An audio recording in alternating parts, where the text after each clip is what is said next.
Irreversible reactions and equilibrium constant is one of these topics which can feature in both paper one and paper two. Paper one is mainly about equilibrium constants, which is the calculation of Kc. For paper two, it's more about the gas equilibria. So you have a reversible reaction, a gaseous reaction, and then they want you to calculate the Kp for this gaseous reaction.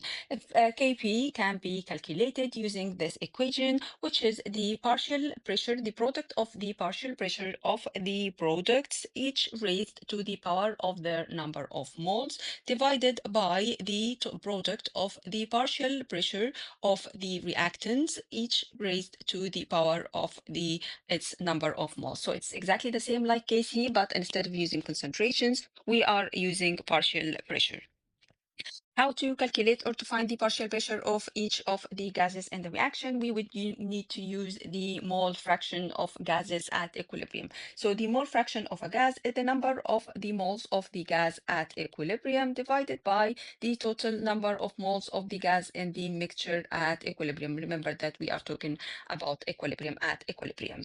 And then the partial pressure of any gas will equal its mole fraction times the total pressure. Usually in the question, they will provide you with the total pressure of the reaction. So what are the different factors that can affect the value of the Kp? The temperature will affect the value of Kp. This is because the temperature can shift the equilibrium towards the one of the reactions, one of the sides, depending on which side is exothermic and which one is endothermic. So if you increase the temperature, the equilibrium will be pushed to the side that has the side which is endothermic to oppose the effect of the increase in the temperature. That means that the partial pressures of the that side, which has now the equilibrium shifted to, will increase compared to the other side. So this is why the Kp value will change. However, the pressure does not affect the Kp value.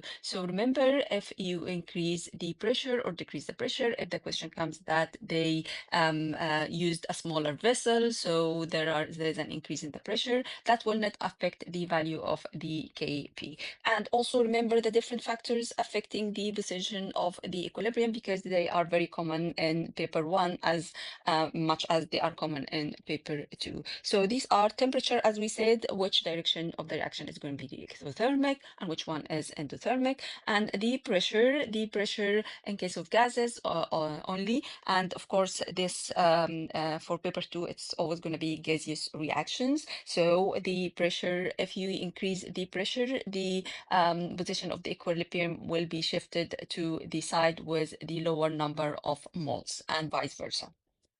And finally, the use of catalyst. The catalyst does not affect the position of equilibrium, but it only affects the rate of the reaction, both the forward and reverse reaction, leading to reaching the equilibrium faster, because it actually increases the rate of both reactions at the exact same rate. So we just reach the equilibrium faster, but it doesn't affect the position of the equilibrium.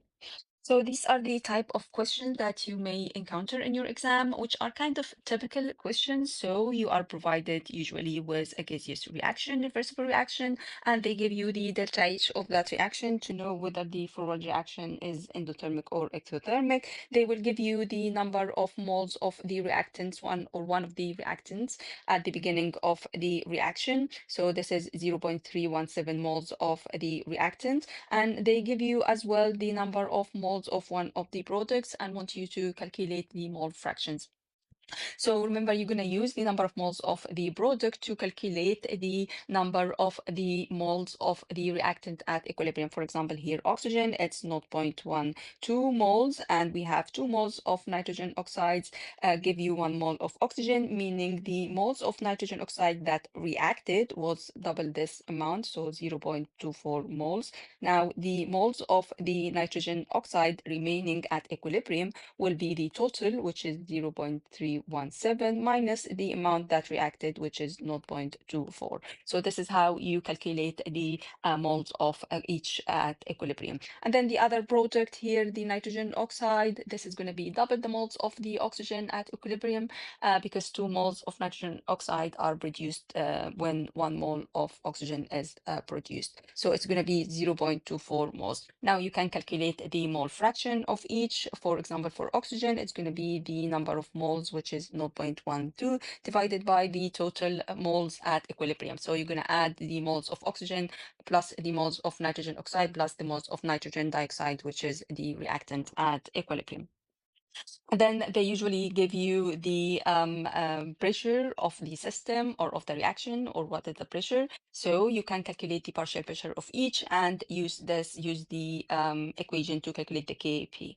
And also the one of the common questions related to this is that when they compress the system into a smaller volume, that means we increased the pressure. And they ask you to deduce the effect, if any, of this change on the equilibrium yield of oxygen and on the value of Kp. We agreed that changing the pressure will not affect the Kp, so there will be no effect on the Kp. However, that will affect the yield of oxygen here, because in this case, when you increase the pressure, the equilibrium will be shifted to the side with the lower number of moles, meaning it will be shifted to the left. And that means that the yield of oxygen will decrease if we increase the pressure. There are 2 moles on the left-hand side, 3 moles in total on the right-hand side. And then finally, they can ask you about the temperature, the effect of temperature on equilibrium. So at the equilibrium mixture, allowed to reach equilibrium at lower temperature. Explain why this the yield of the oxygen decreases in this case. If we decrease the temperature, that means the reaction or the equilibrium will be shifted towards the exothermic side, and the oxygen is produced in the endothermic side. So